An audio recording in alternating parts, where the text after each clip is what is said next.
Houseman for a long time because when I had students, health occupation students, I always felt that part of their learning process was birth to death. So we visited the mortuary and toured the funeral home, which some people thought was a little weird. But the first time I called, Marc was the gentleman who said, "Sure, Mary Beth, bring him on." And he had that attitude and that interest in education. And so we have been friends forever. He has joined the Washington Historical Society and is now their full-time employee. And so without further ado, Marc.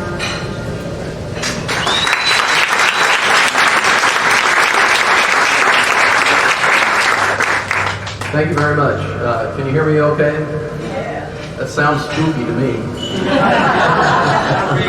First we have Danny Boy, where does it stand at my grave and weep? That was pretty appropriate too, I thought. First of all, is there anyone here who is a victim of Bertha Gifford? Okay, that's the kind of humor you may be subjected to this evening. Just fair warning, you can bail out now. Okay. I know that some of you have heard of the story of Bertha Gifford, but maybe you've not heard all of the facts, and I'm not here to say that I have all of the facts, but we've gathered together a lot of information over the last few years and put it together into this presentation. And I will say that we get more requests to tell about this subject than any other through our historical society at least. So it's quite a fascinating story. And of course she was local. She's not probably someone you want to brag about as being a Catawisian. Is that the right term? Close enough? Okay. But certainly she is probably the most infamous person to ever live anywhere near Pacific, Missouri. So, without further ado, we're going to get into the story of Bertha Gifford, serial killer. That works great. First of all, some statistics about female serial killers. Only 8% of the world's serial killers are female, number one. And of that 8%, so if you take that 8% and then take 2% of that 8%, begin killing after the age of 30. Well, Bertha Gifford was 34 years old, as far as we know, when she killed her first victim. So therefore, that makes her an extremely rare form of serial killer, statistically speaking. The only thing that would be more unusual than a quote-unquote middle-aged woman becoming a serial killer would be if a child, don't get any ideas, kids, would become a serial killer. So, very rare. Bertha Gifford is Franklin County's only known serial killer. There are no exacts in history. You can't be too sure. On the list of female serial killers, which you can find on the internet, any of you can look this up, Bertha Gifford is not on there. Why? No one knows this story. You're privy to something here this evening that few people in the United States know about. A lot of you have heard of some female serial killers. Eileen Wuornos has had, a couple TV movies, a feature film with the pretty girl that they made look really ugly. Okay, but you've never heard of Bertha Gifford. I mean, outside of our area. But if you put Bertha on that list, she would be the fourth from the top, as indicated by the amount of victims that she killed. The number, we say approximately, again, we can't be too sure. Some accounts say 17 people. We've seen as high as 22. So we kind of picked a number in the middle. And her modus, I don't know my Latin, operandi, was she poisoned them with arsenic. And this happened between 1906 and 1927. Now that's fast police work for you, there, folks. Only took 21 years to catch her. You can kind of read through this yourself. I won't get into the gory details, but in case you're wondering what would happen to you had you been a victim of Mrs. Gifford, these are some of the things you probably would have experienced before you were fortunate enough to cross over to the other side. It would not have been a pleasant way to die, let's just say that. Some of her victims lived for as much as 2 days after the initial poisoning. Some of them died in a matter of hours. So you can imagine those that, in this case, were unfortunate enough to live for a couple of days what they might have experienced. Not good. Not good at all. Who was Bertha Gifford? Well, she was born Bertha Williams near Morse Mill, Missouri. You all know where Morse Mill is? Some of you do. It's in Jefferson County. It's not terribly far from Cedar Hill. What is that, about halfway between Cedar Hill and Hillsboro? Something like that? Okay.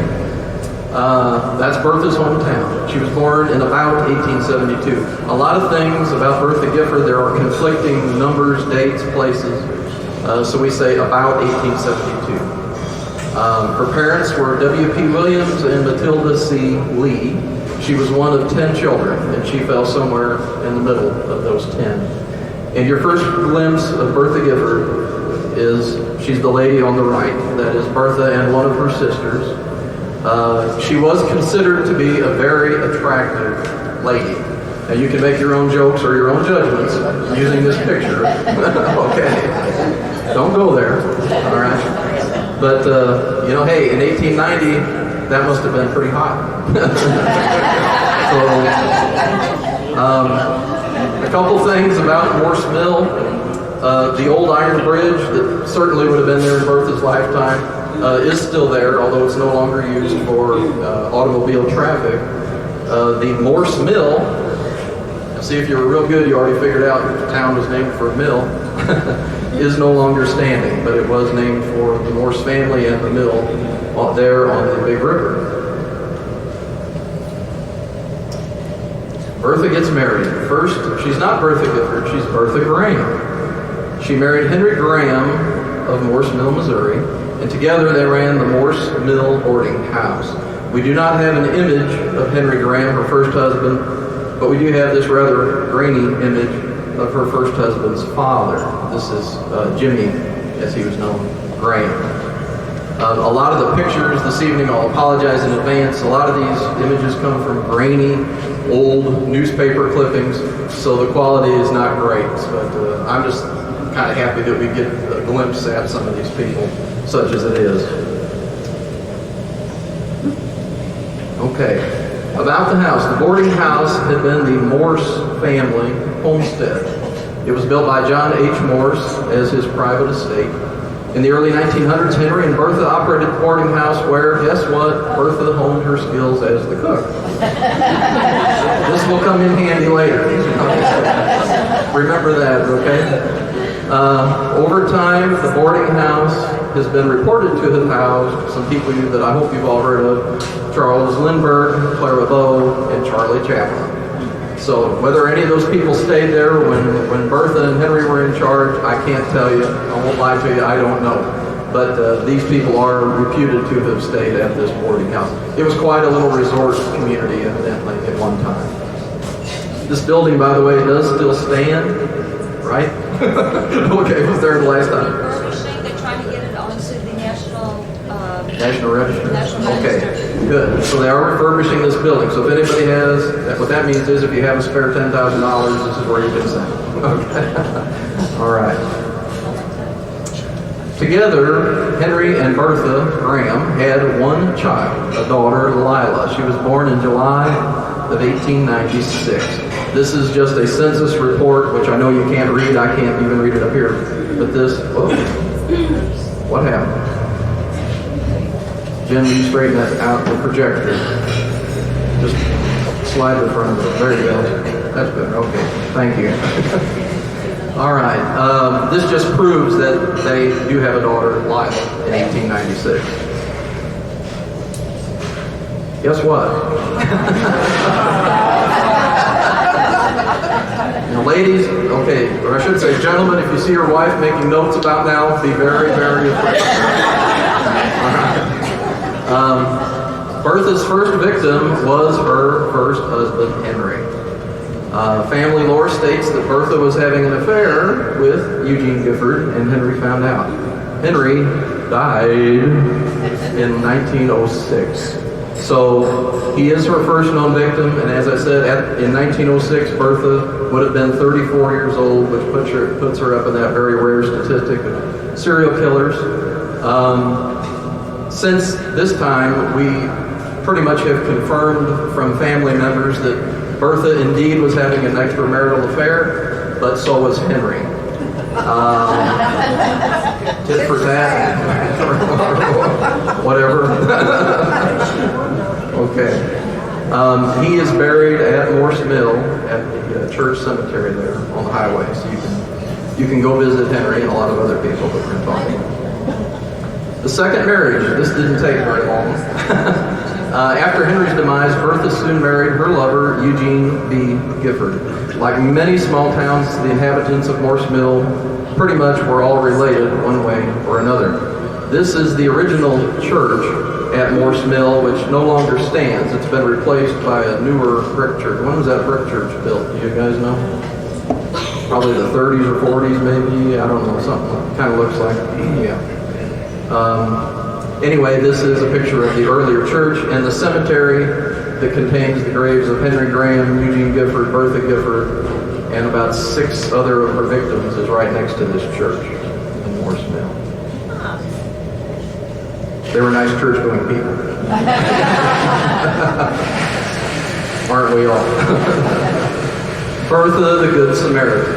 Okay, a misnomer if ever there was one. A frustrated nurse. Now, when I say nurse, this does not mean that Bertha Gifford had any training as a nurse. She did not. But she liked to present herself as a nurse. I don't know, is there anyone here old enough to remember Bertha Gifford? Seeing her? Did you ever see her? And I'm sorry, ladies, I'm looking at some of you, and I shouldn't be looking at I've got my picks here, but they're not nodding at me, so. Anyway, Bertha Gifford would oftentimes dress herself in a starched white dress, and she would carry a satchel and present herself as being a nurse. And she would go to people's homes when someone was ill, particularly, and she would bring a basket of food, and she would say, "Now I know that little Billy's been sick for 3 days. You must be exhausted. So I'm here to take care of him while you get some rest." That's how Bertha Gifford got in your door. Everyone knew Bertha Gifford was a good cook. Remember? You remember that, didn't you? She was a good cook. So few people turned her away. There's a wonderful story. A couple of us were retelling it again a little bit earlier this evening. A lot of you probably know Laura McKeever from Catawissa. Laura's mother, as a child, was ill, and Mrs. Gifford came to the house and tried to invite her way in. By this time, people were a little bit suspicious. Eventually, people do get suspicious. And Laura's grandmother said, no, I've got everything under control. I don't want you here. And Mrs. Gifford says, but you don't understand. I brought food. I have training. I can help you. I know your daughter is ill. She said, no, I do not want you in my house. You don't understand. Get out of here. Mrs. Gifford was so insistent that Laura McKeever's grandmother grabbed her broom from behind the door and literally beat and chased Bertha Gifford down the road away from her house. Yeah. But yet nobody wanted to say, I think she kills people. Nobody wanted to say that. So together, Bertha reproduces again. She has another child. Bertha and Eugene have a son, James Albert Gifford, in 1914. About 1912, Bertha and Eugene moved about 15 miles down the road to Catawissa, Missouri.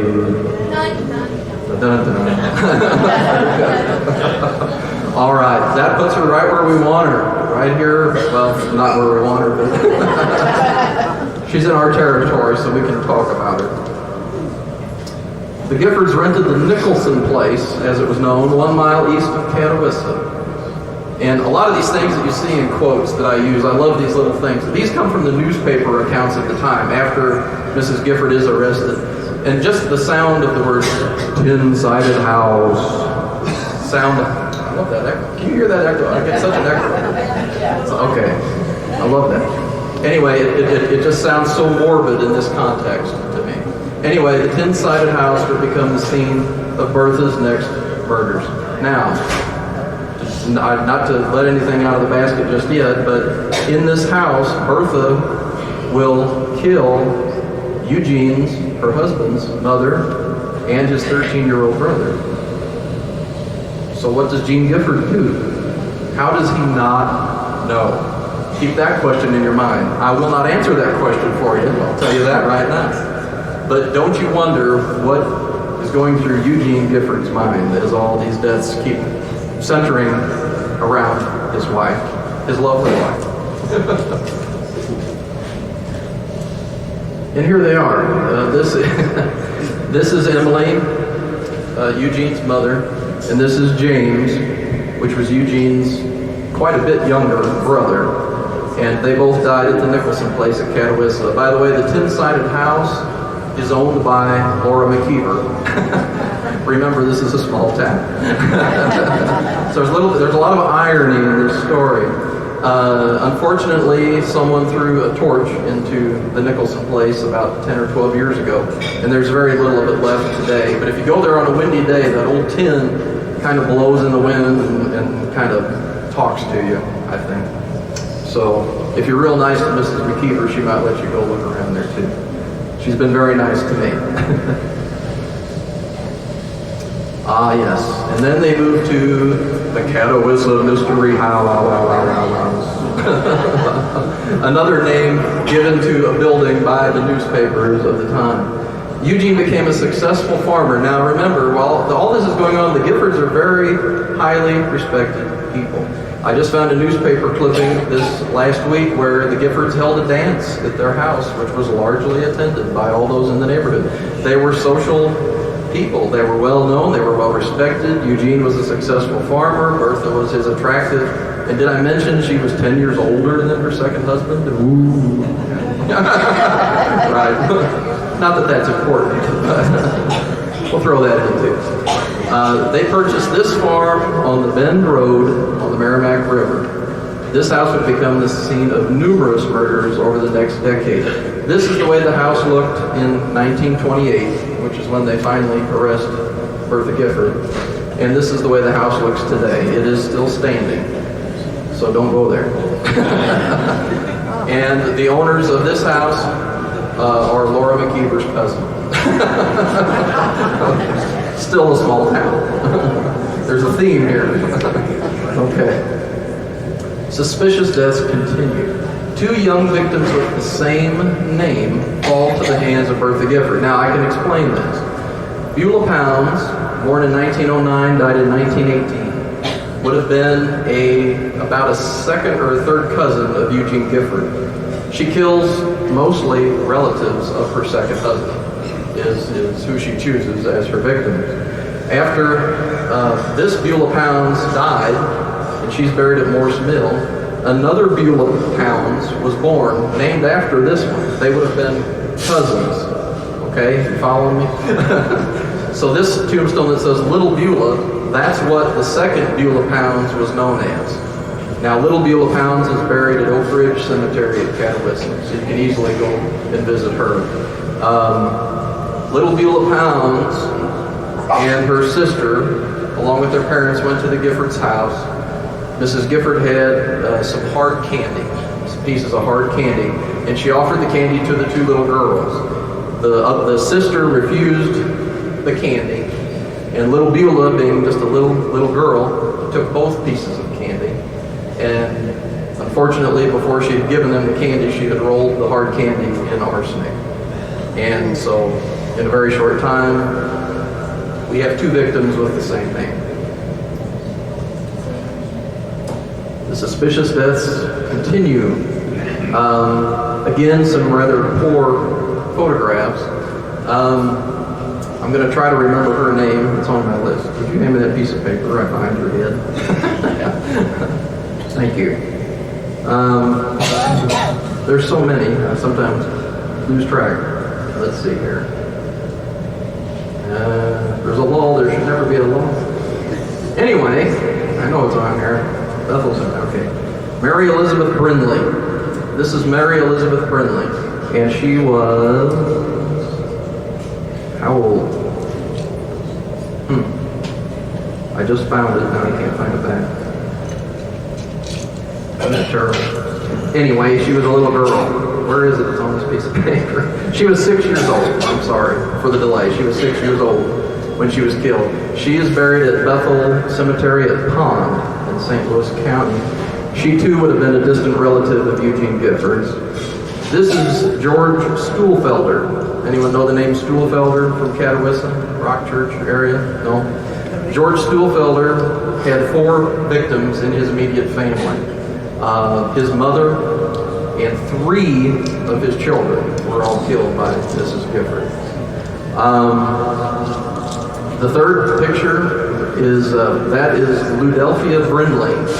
And Ludelphia Brindley is the lady who will eventually point the finger of blame at Bertha Gifford and say, you know, that woman has been killing people and she killed my husband.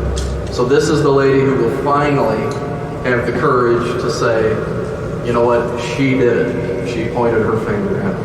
And the last picture is Leona Slocum, who was a middle-aged housewife who Bertha tended on her sickbed. And she is buried here in Pacific at the city cemetery.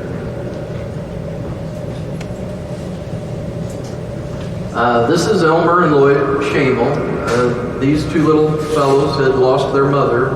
Some accounts say that Mrs. Gifford killed their mother, and some do not count the mother as a victim. However, their father brought the boys, they were sick, brought the boys to Mrs. Gifford, drove them up to the house and said, my boys are sick and I know that you take care of people, no pun intended. And unfortunately, he left the boys in her care. And she poisoned both of them. And they were just, let's see, what, about 7 and 9, was it? Yeah. And if you don't mind, I'll point you out real fast. Yeah. Their half-brother is here with us this evening, Gail Shamel, who lives here in Pacific. So we're glad to have you here. Anyway, the Shamel brothers are buried at Bethlehem Cemetery in Jefferson County. The Shamel brothers and Ed Brindley, that's Ludelphia's husband, would be the 3 bodies that are eventually disinterred from the cemetery, post-mortem investigation done on the remains, and they were found to contain arsenic. The coroner's report says that each of the Shamel brothers had enough arsenic in them to kill 7 adult human beings. So there was absolutely no way they would have survived. Absolutely none. So, very sad. And unfortunately, she's still not done. The death toll continues. This is Mr. Stuhlfelder's mother. She's buried at St. Patrick's Rock Church at Catawissa. Ed Brindley, that's Ludelphia's husband. He's another one who is disinterred. He's buried at Brush Creek at Gray Summit. And Sherman Pounds, who was the, shall we say, well-known alcoholic uncle of Eugene Gifford. So here's another of Eugene's immediate family members. Now the Pounds, I think some of the Pounds family may still live around Catawissa. Some of them came over here from Jefferson County as well. Sherman Pounds' death certificate, by the way, attributes his death to results of alcoholism. So, you know, she almost gets away with murder. One of the last known victims is Bertha Understall. She and her granddaughter, the story goes, now you hear stories, okay? A lot of this you hear, some of you can't confirm. The story I heard is they were picking berries. Now, if you notice her death date in February, I don't know what kind of berries are ripe in February. At Catawissa. Now, I know some strange things might happen in Catawissa. I don't think your berries are going to get ripe in Catawissa in February. But anyway, that's the story. They stopped in. They were friends. These people were friends of Mrs. Gifford. They were neighbors, out on the old Bend Road. They were very good friends. Mrs. Gifford offered Mrs. Understall and her granddaughter a glass of cold buttermilk. The granddaughter, good for her, did not like buttermilk, but Grandma did. So the next morning, Grandma did not wake up. So Bertha Understall, therefore, one of the last known victims. Here's some rare photos. Meanwhile, what has happened to the kids of Bertha? Daughter Lila is living in Detroit. Lila married a man named West, and she ran a speakeasy in Detroit, Michigan. And she would often send her daughter, Arta Ernestine. This is Arta Ernestine as a double. Beautiful, beautiful woman. Good looks run in the family, so the descendants tell me. There's a joke there somewhere. Anyway, I can say that too about my family, but nobody will believe it. Anyway, Lila has just the one child, Arta Ernestine. Now, Lila knows that the environment that she is in, this illegal booze drinking establishment in Detroit, is not a good place to raise her daughter. So guess who ends up doing most of the raising of Arta? Yes, Bertha Gifford, her grandmother. Now, Arta is sent down here for 6 months at a time, pretty regularly. Like every couple of months, she comes back for another 6 months. So she spends more time with Bertha Gifford than she does her own mother. And yes, there is a little bit of a disjointed relationship there. Bertha and her daughter Lila are not particularly close. However, Bertha and her granddaughter, Arta, are extremely close.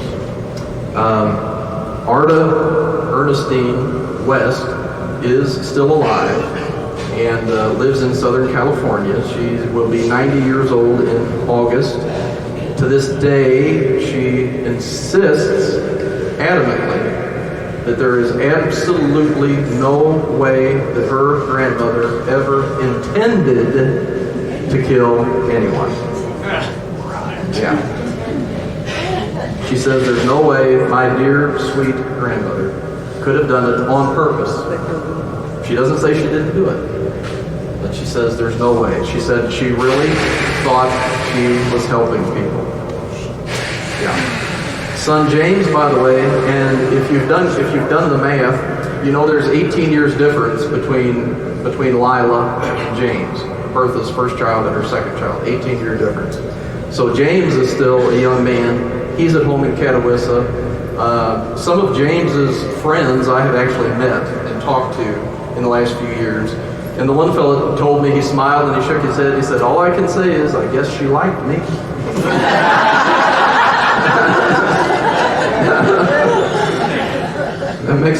That's a profound statement. It makes a lot of sense. Okay. Belling the cat. Was it Ed Withington that lived at Catawissa? Does that name ring a bell? Ed Withington? Ed Withington came up with this phrase. I love that. He said in a newspaper article about 15 years ago in the Post-Dispatch, he said, nobody wanted to bell that cat. In other words, nobody wanted to point the finger of blame. Number one, they were afraid of her. This time, people are afraid of her. Bertha's own sister-in-law went to the house one night with her family, the family get-together, and Bertha says, "I'm fixing supper." Uh-oh. Her own sister-in-law goes into the kitchen, stands right next to Bertha. Here, you be Bertha Gifford. Just stand up. That's all you have to do. This is an interactive thing. Okay, here's Bertha Gifford. I told you she was good looking. So you're standing at the stove, you're going to fix supper, okay? Da-da-da, you're fixing supper. Da-da-da. Okay. So I'm your sister-in-law, and I'm watching you closely. Like, what are you... So finally, Bertha Gifford, you can sit down now. Thank you for your help. You don't win anything except knowledge. All right. The sister-in-law says, or Bertha says to her sister-in-law, "What are you doing? Why are you standing here watching me?"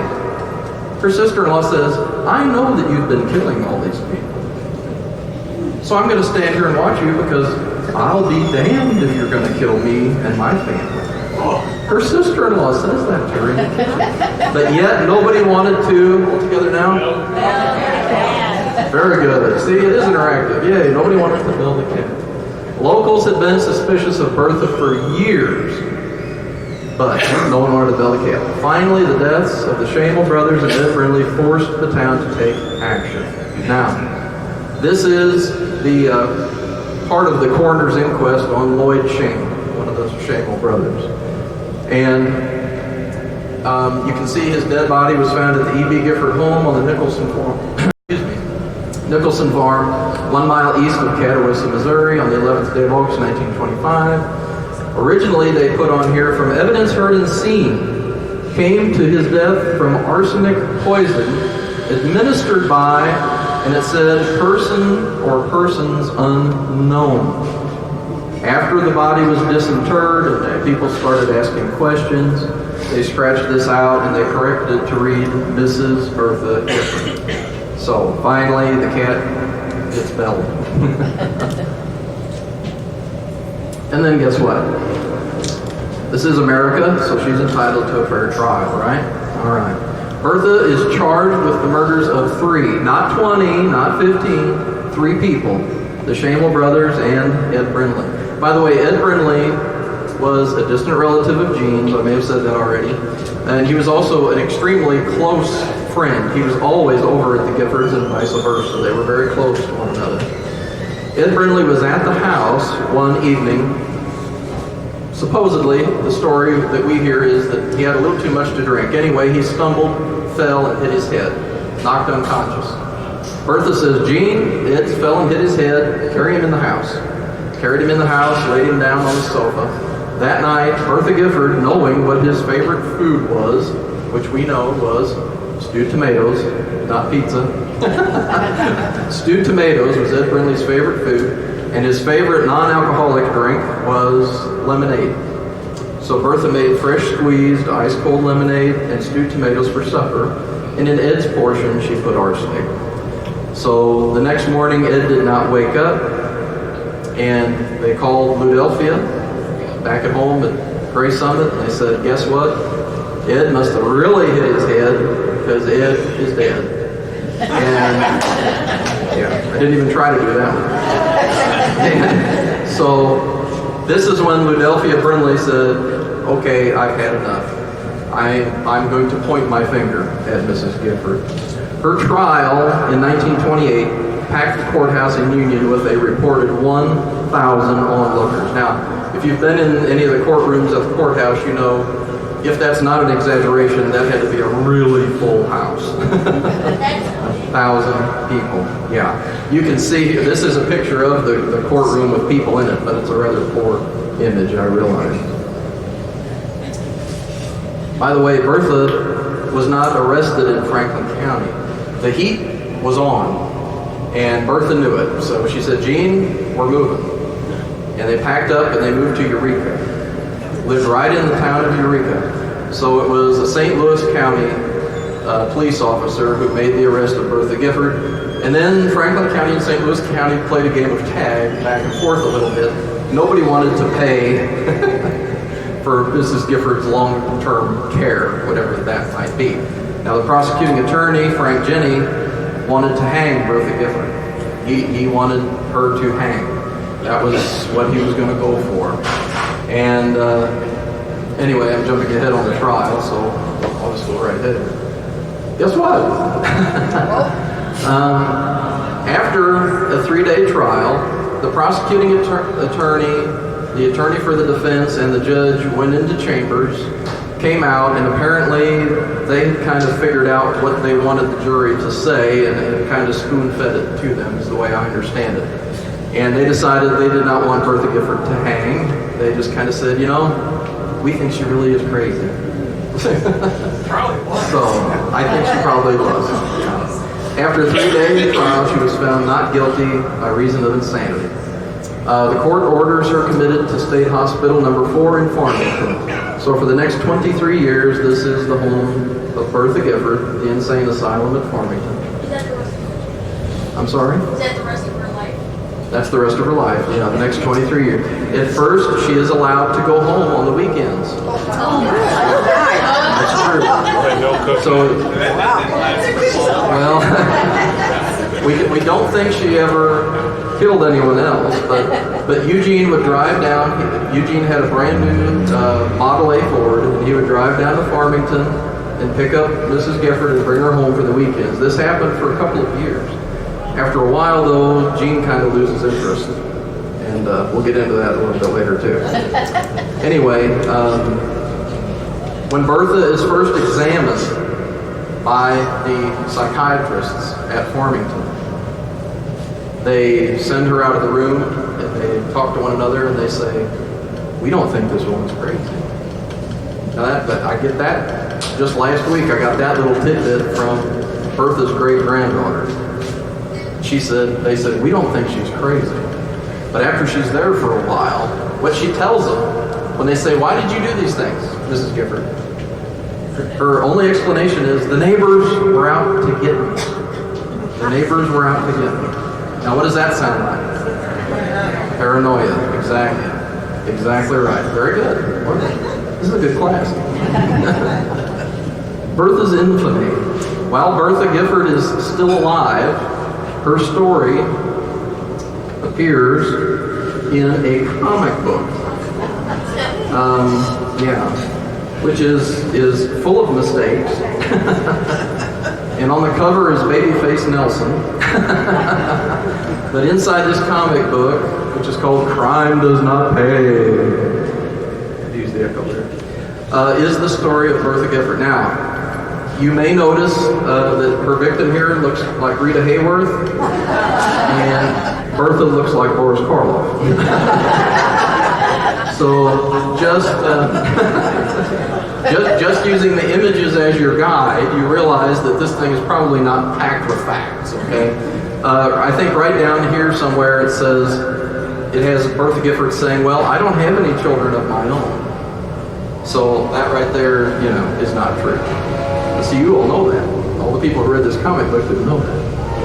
So Bertha spends 23 years at the hospital in Farmington. She died in 1951, buried in Morse Mill in an unmarked grave. This is Bertha's death certificate, and her cause of death is cerebral thrombosis due to generalized arterial sclerosis. Basically, she had a stroke due to hardening of the arteries. She lived for 10 days after the stroke. And then down here under other significant conditions, it says paranoid praecox psychosis. And in modern day terms, what that is paranoid schizophrenia. So see how good you were on the paranoid? The neighbors were out to get me. They were out to get me. Okay. So by the time she died, they had determined, or at least put a name on her mental illness. So I suppose that's a good thing, since she spent 23 years in the insane asylum. Did I mention what she did at the asylum? No. She became a cook. That's the truth. Good. I think Mr. Comer, who everybody knows from Catawissa, when he heard you were presenting, he said, "Did you know what Bertha did when she was incarcerated?" And I said, "No." He said she became the head cook. So her cooking and the good food followed her. Yes. She just didn't have the arsenic. Yes, that's right. Her specialties, by the way, were buttermilk biscuits and fried chicken. That was what she usually had in the basket when she showed up at your door. So probably tasted pretty good, but that little aftertaste, not so good. Anyway, Bertha does remain in an unmarked grave. I'm in correspondence with Bertha's great-granddaughter, who lives in California, and I'll give her a plug now. She is writing a book. So there will be a book probably out within the next year or so about the Bertha Gifford story. Never before has it been told publicly. Yes, ma'am. Mark, where did she get the arsenic? Hi there. Where did she buy the arsenic? Good question. You could buy arsenic over the counter in this time period. Bertha Gifford would walk the railroad tracks from Catawissa into Pacific, and at old Doc Powers Pharmacy, she would buy her arsenic. Now, at the trial, they subpoenaed old Doc Powers. He wasn't a doctor, they just called him old Doc Powers. And they said, bring with you your poison ledger, your poison register. You had to record anytime you sold poison. Well, guess whose name was in there a whole bunch of times? Bertha Gifford, right.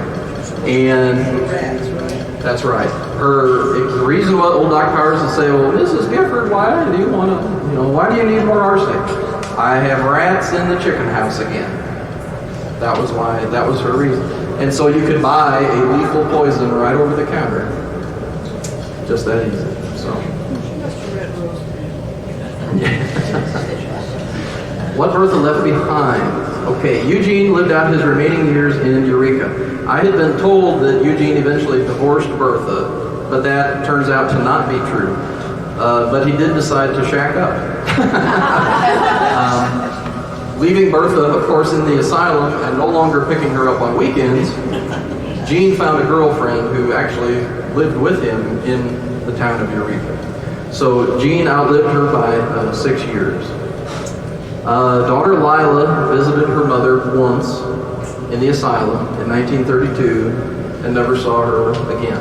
Her granddaughter Arta also visited her just once. When Arta Ernestine was old enough to drive, she bought a car and drove down from Detroit for only one reason. She wanted to see her grandmother. Now this was in the early 1930s, so it had been a few years at least since Bertha had seen her treasured granddaughter. And Arta went to the asylum, and she said a couple of attendants brought her grandmother out and sat her down. And she said, "Do you remember me?" And she said, "Why, of course I remember you. You're my granddaughter." And they sat down and they had a wonderful visit for about an hour. And after that, Arta never saw her grandmother again either. I just got this story in today because I am in regular email correspondence with a descendant. She feeds me all sorts of good things. But she just found yesterday the daughter of James Albert Gifford, who lives in California, not far from where the great-granddaughter through Lila lives. And that granddaughter told the story that growing up they did not know they had a grandmother. She was never mentioned. She said, we assumed that our father's mother was dead because nobody ever said, oh, grandma did this, grandma did that. Nothing. In 1951, the phone rang late at night. She said, I heard my dad pick up the phone and say, okay, and hung up. Called the kids together and he said 2 sentences. He said, your grandmother is dead. We had a grandma? You can imagine what's going through the kid. And she's been in the hospital for a very long time, period. That's all James Gifford ever told his children about his grandmother. So they are now, just now, today, starting to find out. Some of the descendants are starting to find out the full story. By now they've heard, whispers and bits and pieces and things like that, but now the story is getting out there. James, by the way, lived in California, raised his family there, and he died in 1985. He was 71 years old. So, I leave you with this question. Was Bertha really insane? Was she evil incarnate? We still wonder, don't we? I do. And just so none of you sleep well tonight, I will tell you this, timing is everything. Slide her back over there, will you? Thank you. This is... She's back! This is Mrs. Bertha Gifford, and on her lap is little Beulah Pounds, the 3-year-old girl that she would kill shortly after the photo was taken. So, if we have time for questions? Sure. Okay, good. That's my last slide. Any questions?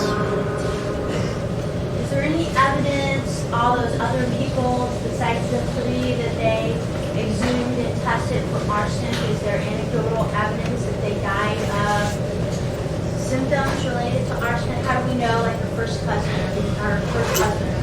That's a very good question. There never was brought forth any proof of any other killings. Bertha did admit that she killed Ed Brindley and the two Shamble boys, but she did not admit to doing it on purpose. She said, I thought, her testimony at her trial was, she said, I thought I was helping them. And then she said these words, which are, they sound fantastic today, but she said, I take arsenic myself. She said this on the witness stand. Now, some women did take arsenic. If you take it in very small doses, now don't try this at home. Don't go looking for old Doc Powers. He's not there. He's not there. But if you take it in very small doses, it's very good for your complexion. Very good for your complexion. But no other evidence was brought forth. And I think what happened is people began thinking, gee, I wonder if, she was taking care of my brother, or she was taking care of my grandma when she died. And so I think it would be very hard to prove that she killed all these people, because a lot of it was after the fact. Yes, Karen? Yes, thank you. Most of the death certificates of the victims give, not all of them, but most of them give the cause of death as an acute gastric or stomach illness of unknown origin. Yeah. Now on the witness stand, the doctors, Dr. Hemker, anybody remember Dr. Hemker? Okay. He was one of the witnesses. Dr. Hemker even said on the witness stand, he said, I suspected her. A doctor said this. I suspected her, but what was I going to do? Bell the cat? So, yeah. Other questions? Well, is there any evidence that she had a bad childhood? No. None that I've heard. Now, her family is somewhat dysfunctional. She did have a brother who was a little bit too frisky. There is some evidence, well, at least oral history that comes down through the family, that he propositioned one of his own nieces who was pregnant at the time. And then she had another brother who they said was just a little bit off, and they said you had to watch him because if there was a lady up on a ladder, he would be under there looking. So, I mean, they weren't, the ideal, they weren't the Waltons. But certainly, they probably weren't terribly different from him. One of 10 children, you're somewhere in the middle. I guess the psychologists would have a heyday with that today. But, yeah. By the way, another piece of irony, and I love irony, Bertha's parents did not stay in this area. They moved to Kansas. Two of their sons moved to Kansas. And I kid you not, Bertha's parents are buried in a cemetery, the name of which is the Protection Cemetery. Now, don't you love that? Don't you love that? So, yeah. Any other questions? Yes? Have you read the trial transcript? No. For a trial? It does not exist so far as I know. Oh, okay. I just wondered how many witnesses there were. I do have a list of the witnesses. There were, and I don't know the exact number, but I'm going to approximate, there were about 50 witnesses called.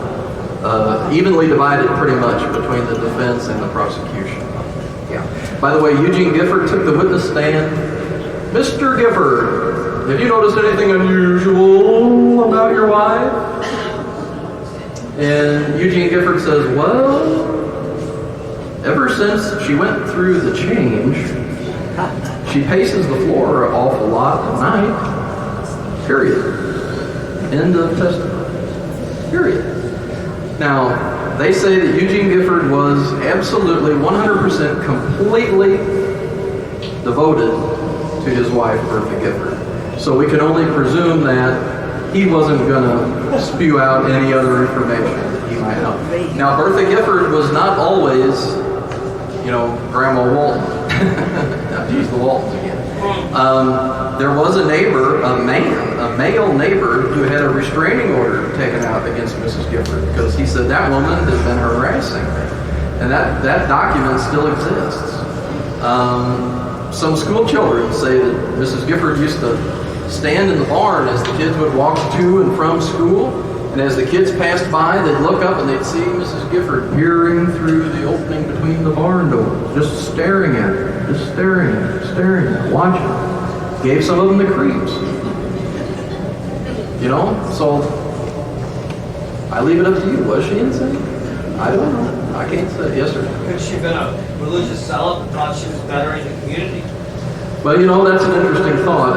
One thing we do know about her is that I guess could be interpreted as semi-religious, fanatical type of thing. And this fits, I guess, for your serial killer, but she absolutely loved attending funerals. And she did. She attended every one of these funerals. Every one. And not only that, but she oftentimes would ask to speak, to give a eulogy, or as Archie Bunker would say, a urology, at the graveside. And she would, you know, they would say, "Oh, well, isn't that wonderful? Mrs. Gifford wants to say something. She's been so good to us. And aren't her biscuits good?" And sometimes she would break into song. She would sing a hymn, a cappella, at the graveside of her own victim. So, yeah, it makes you think. By the way, the church that they attended in Morse Mills, supposedly the doctrine of that particular church very highly encouraged you to not marry someone outside of that church. And I know a lot of churches, I guess, do that or have done that over the years, but apparently the church would rather have you marry, you know, your cousin who went to this same church than to marry someone who did not go to that church. So I think, and I'm not going to pick on anybody's religion, believe me, I'm not doing that, but I think that church might have a little bit of a reputation of being slightly on the, what would you say, not fanatical, but make up your own word, you know what I mean. Okay. A little over the top, perhaps. Okay. All right. Oh, yes, sir. Did they ever do like any tests on her body and check for any drug use that might have been able to cause her to become insane? No, they did not do an autopsy on Bertha Gifford. No. They knew that she had had a stroke, which was the cause of death, and then her mental condition they had diagnosed. By the way, her funeral was held here in Pacific at Teva's Funeral Home. It was strictly private, and it was attended by one person, and that was Eugene Gifford. So, neither of her children came to the funeral. Any other questions? Yes, in the back.